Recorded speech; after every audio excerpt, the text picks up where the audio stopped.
नमस्कार मित्र हो, मैं चंद्रशेखर। आज हम हमारे पंचमहापुरुष योगों की हम जो श्रृंखला जिसके बारे में हमने पिछले 14वें हमारे संभाषण में बात की थी, उसकी पार्श्वभूमि हमने पता कर ली। अब हम एक एक योगों को देखेंगे। 5 योग है, 5 ग्रहों के हैं। आपको पता है जिस प्रकार महर्षि के श्लोक में दिया उसी कड़ी के उसी श्रृंखला को पकड़ते हुए मैं रुचक योग से इसकी शुरुआत करता हूँ।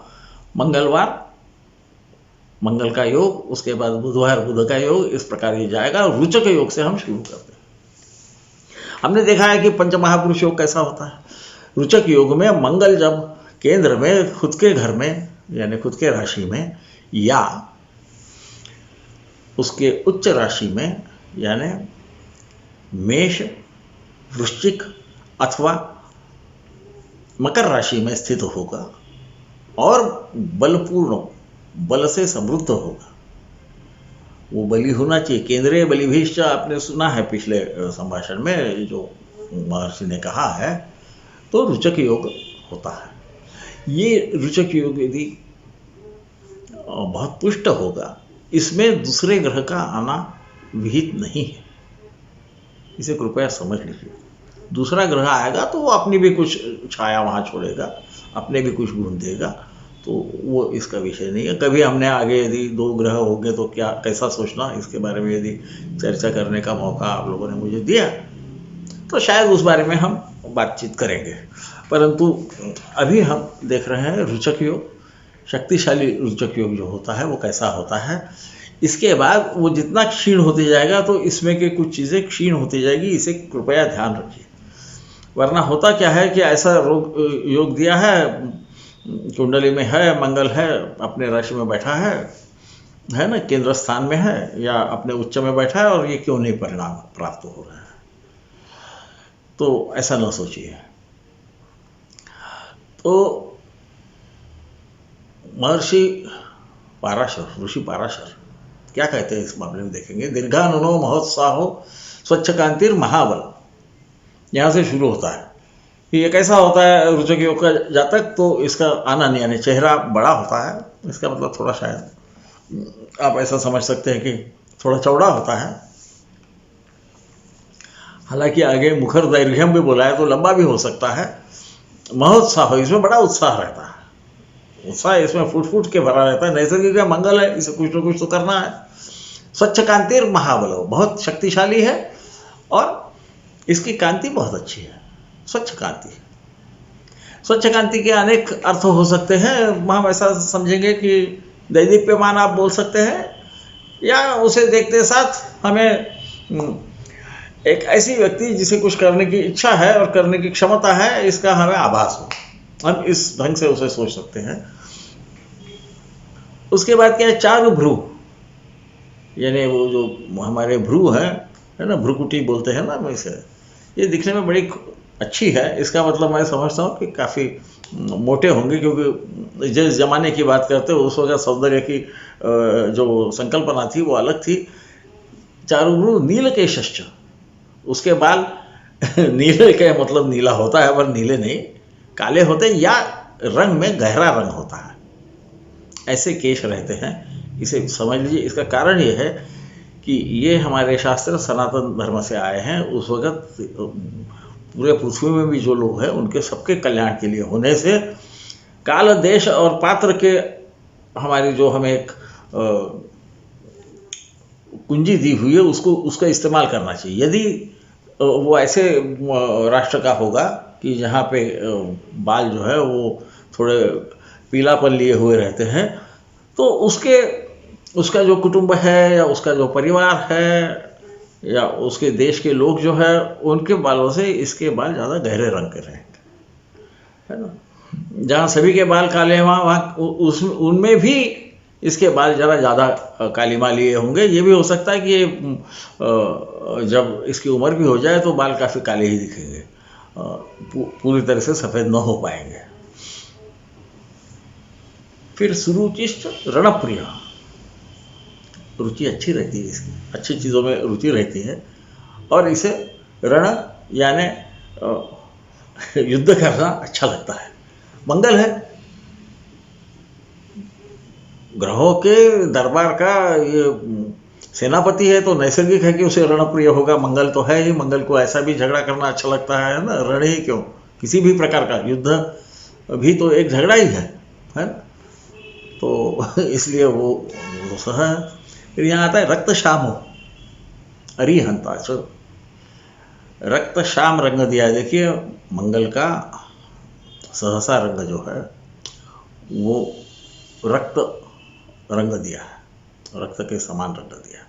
सूर्य का जो रंग है वो रक्त श्याम बोला गया है, परंतु यहाँ पर मंगल होने के बावजूद रुचक योग में आने के बाद इसका जो रंग है ये रक्त श्याम हो जाएगा, क्योंकि आगे जैसा देखेंगे कि ये एक बड़े समुदाय का नायक होता है और ये नायक होने की वजह से इसमें अपना अधिकार जमाने की भी इच्छा रहेगी, तो सूर्य के कुछ गुण इसमें आ जाएंगे और इसलिए इसका रंग रक्त वर्ण न देते हुए रक्त श्याम दिया। अंग्रेजी में ये समझाने में बड़ा मुश्किल होता है, तो पर आप विद्वान लोग हो, आप समझ जाओगे। और इसका मतलब क्या है कि उसके कुटुंब में, उसके कबीले में, उसके देश में जो भी रंग होगा उससे वो ज़्यादा उजला रंग होगा, पर थोड़ा सा काली माली हुए होगा, है ना। वरना कुछ जगह तो आपको रक्त रंग दिखेगा नहीं, क्योंकि उस देश में लोगों के रंग रक्त रहते ही नहीं, पर उसके जो कबीले उसमें उसका रंग उजला रहेगा। जब भी रक्त की मात्रा ज़्यादा हो जाती है बदन में तो थोड़ा सा लालिमा हमारे चेहरे पे, हमारे बदन में आ जाती है। ये लालिमा हेमोग्लोबिन नाम के द्रव्य से आती है, जिस पर मंगल का अधिकार है। मंगल का ऐसा भी रक्त से संबंध है, रक्तपात तो करेगा वो, है ना। तो इसलिए रक्तिमा रहती है, ऐसा हम कह सकते हैं। तो इसे आप शब्दशः अर्थ में न लीजिए, इसे समझिए कि हमें विवेक का हर वक्त प्रयोग करना है जब हम योगों का प्रयोग करते हैं। फिर क्या होता है, ये मंत्रविद होता है, इसे मंत्र समझते हैं। पर मंत्र का अर्थ दो होते हैं, मंत्र भी होते हैं जो आपको मालूम है, पर मंत्र का अर्थ मंत्रणा, मंत्रणा यानी किसी ने दिया हुआ आपको जो सलाह देते हैं वो भी उसको समझती है। सलाह देने के बाद उसका क्या वो प्रयोग करता अलग है, पर उसे वो समझता है कि सलाह क्या देना, या ये खुद सलाह दे सकता है। और चोर नायक, मैंने बोला ना किसी समुदाय का ये नायक होता है, ये चोरों का भी नायक हो सकता है, इसे ख्याल में रखिए। देखिए चोर भी कभी कभी हम क्या कहते हैं, रण करते हैं, है ना, सिपाही से। कुछ चोर वो भी रक्तपात कर सकते हैं, तो इसे समझ लीजिए। ये कहाँ से आएगा, ये इसके पंचम नवम भाव पे तय होगा कि क्या हो सकता है करके। परंतु ये नायक तो होगा ही, किसी न किसी समुदाय का नायक होना ये जरूर है। चोरों का भी नायक हो सकता है, वरना हम सहसा शनि या राहु को चोरों के तरफ देखते हैं। पर समझिए कि चोरों का भी नायक, यदि वो बहुत शक्तिशाली नायक होगा तो उसमें भी मंगल का अंश होता है, क्योंकि मंगल में क्रौर्य भी रहता है। आगे वो बोलते हैं कि क्रूरो भरता मनुष्याणाम, ये क्रूर होता है, क्रूर होगा तो रक्तपात होगा, और रक्तपात ये चोरों का नायक भी कर सकता है, उसे भी सेना कहती है, वो भी चोरों की तो सेना ही है ना आखिरी में। एक ज़माने में पिंडारी ठग आदियों के पकड़ के राजा लोग उनको फौज में भर्ती करते थे, आपको यदि याद होगा। मेरे ज़माने में तो थोड़ा थोड़ा याद रहता है, अभी तो शायद नए लोगों को पता ना होगा। और अपने यहाँ नहीं, हर देश में होता था कि ऐसे टोलियों को पकड़ के उनको सेना में डाल देते थे, तो उनमें का कोई नेता हो जाता था जिसका वो मानते थे, उसका भी मंगल रहेगा, उसका मंगल शक्तिशाली बलशाली होकर केंद्र में स्थित होगा। ये संभावना उन्होंने देखी, इसलिए चोर नायक कहा है। और क्रूरो, ये क्रूर रहता है।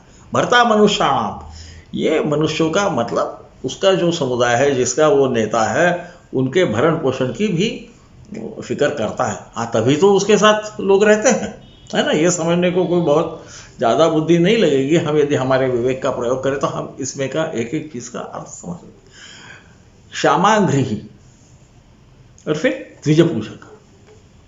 श्यामांग्री का मतलब ऐसा है कि जो पाँव है, चरण जिसे हम कहते हैं, इसमें कुछ न कुछ कमजोरी रहती है।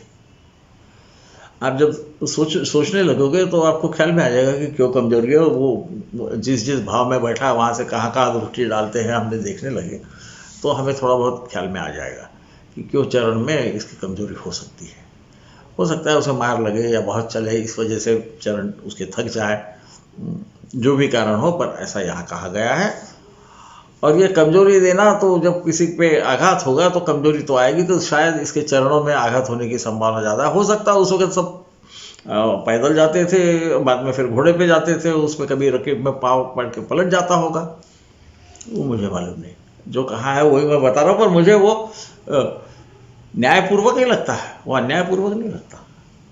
और हम जब देखेंगे कई बार आप सेनापतियों को, जब वो सेनापति बनने के बाद उनकी जो चाल है ना थोड़ी बदली हुई दिखेगी आपको, आपके ख्याल में आ जाएगा। तो इसका भी हमने, मेरा कहना ऐसा है कि हमने हमारी आंखें खुली रखना चाहिए। ज्योतिषी ने आजू बाजू में क्या हो रहा है उसे देखते रहना चाहिए, ताकि हम इन श्लोकों को, इन परिणामों को सही ढंग से समझ सकें। क्योंकि ऐसे तो मंगल रोज किसी न किसी के 4 बार किसी न किसी के, यानी करीबन 8 घंटे का समय ऐसा रहेगा किसी न किसी के केंद्र में रहेगा। कुछ वक्त ऐसा रहेगा कि वो खुद के राशि में भी रहेगा, उसकी भी संभावना है 1/3 हिस्से में, हम जब उसका भी 1/3 करें तो ऐसा नहीं है कि नहीं रहेगा, पर इसीलिए वो केंद्र के साथ में वो बलि भी होना चाहिए कहा गया है ना। तो इसे ध्यान में रखिए कृपया। फिर इसके हाथ में देखिए, ये तो जो हस्त सामुद्रिक वाले इनको बड़ा अच्छा लगेगा, या इनके काम का है ये। वो बोलते हैं उसके हाथ में वीणा, वज्र, धनु यानी धनुष्य है ना, पाश, वृष, वृष मैंने समझाने की जरूरत है, ये सब शब्द हिंदी जानने वालों को मालूम है। और चक्र अंकित होते हैं उसके कर में, है ना।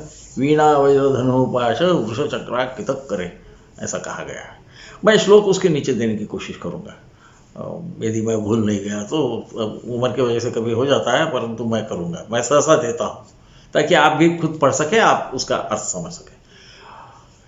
और क्या होता है, मंत्राभिचार कुशलो, मंत्र और अभिचार, मंत्र के द्वारा अभिचार करने में ये कुशल रहता है। अभिचार का अर्थ आपको समझता है, परंतु क्या हर वक्त वो मंत्र के द्वारा अभिचार ही करेगा? मंत्र का एक अर्थ सलाह भी है, ये समझ लीजिए। अभिचार काहे के लिए करते हैं? बुरे शत्रु का हनन करने के लिए अभिचार क्रिया होती है मंत्रों में। हो सकता है कि ये सही सलाह लेके, या ये ऐसी सलाह तैयार करे, ऐसी व्यूह रचना करे जिसमें जो महाबलाढ्य शत्रु है वो भी हार जाए। ये भी इसका अर्थ हो सकता है, इसे कृपया ख्याल में रखिए, क्योंकि हर आदमी तो मंत्राभिचार नहीं कर सकेगा, है। और जैसा मेरे ख्याल से हमारे जैमिनी ऋषि ने कहा है, पापद्वय मांत्रिक, त्रिकोण में यदि पापद्वय होंगे तो फिर मांत्रिक होता है। तो हर आदमी तो नहीं होगा, ये तो हमें भी समझता है, ये खासकर स्वांश से कहा है उन्होंने। तो इसलिए हर चीज़ को, हर शब्द को गहराई से समझने की कोशिश कीजिए। ऐसा भी किसी को लगेगा कि मैं तो यही बता रहा हूँ, नहीं, ये नहीं बता रहा, मैं इसके गहराई में जाने की कोशिश कर रहा हूँ, मेरी जितनी अल्प बुद्धि है उससे, तो इससे, ताकि आप लोग भी समझ सके और आप भी आपके अगले पीढ़ी को समझाने की कोशिश। दैर्घ्य चाहिए शतांगुल, 100 अंगुल इसकी ऊंचाई होती है, ये दीर्घ होता है, थोड़ा ऊंचाई अच्छी रहती है, ऐसा ही हमने समझना। अब अंगुल का जो परिभाषा है वो इतनी अलग अलग है। कुछ लोग कहते हैं कि बीच के उंगली का एक पर्व यानी अंगुली, कुछ बोलते हैं बीच का पर्व का मतलब अंगुली, कुछ बोलते हैं कि इसकी चौड़ाई जो है इसे अंगुली कहते हैं। तो अलग अलग मान है, परंतु आप ये समझ सकते हैं कि ये एकदम गिड्ढा तो नहीं रहेगा, ठीक है। इसकी जो शरीर, कुछ लोग बोलते हैं 120 अंगुल होना चाहिए ऊंचाई, तो थोड़ी सी कम होगी, ऐसा भी ना। अत्यंत चंद बोलते हैं हमारे मंगल को और मेष राशि को भी, इसे ख्याल में रखिए। तो ये बहुत ऊंचा तो नहीं होगा, परंतु इसका शरीर बड़ा सुचारू दिखेगा आपको। क्यों दिखेगा? मुख, आगे बोलते हैं मुखरदैघम समम मध्यम, चेहरा तो बड़ा रहता है या लंबा रहता है, परंतु उसकी कटी जो है ये मध्यम रहती है, सम रहती है। सम का मतलब बराबर अनुपात में रहती है। छाती, कंधे और कटी का अनुपात सही रहता है। तस्य विद्ने प्रकृति का, तो ऐसे विद्वान लोग ऐसा कहते हैं। तुल्य तुला सहस्रेण रुचको द्विजपुंगव, द्विजपुंगव तो मैत्रेय को कहा है, आप समझ सकते हैं द्विजों में विद्वान कौन है। तो पराशर जी मैत्रेय को ही उन्होंने भाषण दिया है। तो ये अपने वजन की 1000 तुलाओं के बराबर दान करता है, ऐसा इसका अर्थ होना चाहिए। हम ऐसा भी कह सकते हैं कि तुला को यदि हम किसी माप से जोड़ ले तो उसके सहस्र गुना इसका वजन होता है, पर मुझे ऐसा नहीं लगता वो है। ये जो दान धर्म करता है, क्योंकि ये द्विज पूजक है, तो द्विजों को दान करते थे, तो कई राजे रजवाड़े सेनापति वो इस प्रकार से करते थे कि अपने वजन के बराबर का भार का सोना कहो, मोती कहो, जो भी कहो, गेहूँ कहो, है ना, अनाज कहो, हर एक के सामर्थ्य के हिसाब से वो दान करते थे। ये सहस्त्र तुला दान का इसका मतलब इसकी आमदनी अच्छी होगी, इतना ही लेना है। और फिर क्या बोलते हैं कि ये कहाँ राज करता था, तो भुनक्ति विंध्य सह्याद्री प्रदेशम सप्ततिर समाहा, है ना। तो इसमें थोड़ा सा फर्क होता है, पर मुझे ऐसा लगता है वो सप्तति जो है वो उसकी उम्र है, 70 साल का होता है, ऐसा कहाँ है। और विंध्य सह्याद्री प्रदेशम, ये विंध्य और सह्याद्री प्रदेश पे ये राज करता है या इसका अधिकार रहता है। विंध्य और सह्याद्री क्यों, ये पहाड़ है, आपको मालूम है, मैंने बोलने की जरूरत नहीं। ये एक जमाने में अगम्य पहाड़ समझे जाते थे, इनको पार करना मुश्किल था। और मेष राशि का तो खासियत है, उसको पहाड़ों में अच्छा लगता है, तो इन चीज़ों को उन्होंने इकट्ठा किया है। क्या वो केवल इन विंध्य और सह्याद्री प्रदेश में ही रहेंगे? नहीं नहीं, जहाँ भी दुर्गम जगह है वहाँ पर इनको ये अधिकार अपना प्रस्थापित कर सकेंगे। सैन्य के हिसाब से ऊंची जगह जो है ये सैन्य के लिए अच्छी रहती है शत्रु पे हमला करने को, ये भी इसका अर्थ हो सकता है। मैं तो अनभिज्ञ हूँ इसमें, जो आप में से रण भूमि में जो गए होंगे उनको पता होगा, तो यही अर्थ है। और फिर सप्तति समा जो है वो इससे संबंध न होता, शस्त्रेण वन्यना वापी सब प्रयाति सुरालय, ऐसा कहा है कि 70 साल का होने के बाद में शस्त्र या अग्नि के कारण ये सुरालय में यानी भगवान के पास पहुंचेंगे। इसका मतलब इनका मृत्यु हो जाएगा, इनकी उम्र इतनी होती है, ऐसा यहाँ कहा गया। इससे ज़्यादा भी हो सकती है, क्योंकि आपको मालूम है बाकी भी जो ग्रह है वो भी अपना प्रभाव डालते हैं, परंतु यहाँ 2 चीज़ें ख्याल में रखना। इसके साथ कोई ग्रह आ गया तो परिणामों में फ़र्क हो जाएगा, इसके साथ राहु केतु आ गए तो शायद परिणाम और कम हो जाएंगे, क्योंकि इसमें इसकी शक्ति की बात ख्याल में रखिए। दिग्बली होगा तो और ज़्यादा शक्ति हो जाएगी, है ना। यदि दशम भाव में होंगे तो नैसर्गिक है कि शक्ति बढ़ जाएगी, दिग्बली भी हो जाते हैं मंगल। तो इस हिसाब से हमें इन्हें देखें। और शस्त्र और वन्य से क्यों हो गए, मंगल का आग से संबंध मैंने बताने की जरूरत नहीं, शस्त्र से भी बताने की जरूरत नहीं। लग्न में होगा तो नैसर्गिक है, वो अष्टम पे देखेगा, है ना। चतुर्थ पे होगा तो 11वें भावन पे देखेगा, जो 6वें से 6वां है। तो ऐसा आप देखते जाइएगा तो आपको समझ जाएगा कि क्यों ये संभावना होती है। इस जरिए इनका आखिरी समय आने की संभावना होती है। ये शस्त्र क्रिया की वजह से भी हो सकता है, क्योंकि शस्त्र का मतलब हम हर वक्त कोई शस्त्र लेने की जरूरत नहीं है। मंगल है, उसे रक्तपात आदि अच्छा लगता है, स्फोट कराना भी अच्छा लगता है, कोई बम फटने में गुजर गया ऐसा भी हो सकता है, वो भी शस्त्र ही कहा गया है। और वन्य ना अग्नि, तो अग्नि के अनेक प्रकार के होते हैं, इसमें से किसी के कारण इनका आखिरी वक्त आ जाता है, ऐसा कहा गया है। तो इसमें ये ख्याल में रखिए कि इनका बलि भी को न भूलिए। इनकी शक्तिशाली होना, तभी पूर्ण शक्तिशाली होंगे तो ये परिणाम होंगे, इसे आप ध्यान में रखिए। इनकी जैसी जैसी शक्ति कम होगी तो परिणाम की तीव्रता कम होती जाएगी। ये परिणाम तो रहेंगे, इनके साथ कोई ग्रह आया तो भी कुछ प्रमाण में तो ये परिणाम रहेंगे, ये नहीं रहेंगे ऐसा, परंतु तीव्रता कम हो जाएगी। लग्न में होगा तो ऐसा भी रणप्रिय होगा, इसका दिमाग ऐसा भी गर्म होते रहता है। दशम में होगा तो भी होगा, क्योंकि लग्न पे तो देखता है, पंचम पे भी देखता है। तो इस प्रकार से हम समझना जब चालू करते तो इसका रणप्रिय होना ये हर वक्त है, कभी कभी है। इसके जो ये सूक्ष्म भेद है इनको हम निकाल सकते हैं। तो इस प्रकार अब 20 मिनट हो रहे हैं, मेरा वक्त जो है मैंने तय किया है कि इसके ऊपर नहीं बोलना चाहिए। मैं तो कई बार उससे ज़्यादा भूल जाता हूँ, तो आप लोगों का प्यार है तो आप सहन करते हो, परंतु अनायास हो रहा है। तो मुझे अब आज्ञा दीजिए, अगले संभाषण में हम भद्र महापुरुष योग के बारे में सोचेंगे। भद्र महापुरुष योग तब होता है जब बुध केंद्र में बलवान होकर स्थित होता है। तो मुझे अब आप इजाज़त दीजिए। शुभ रजनी।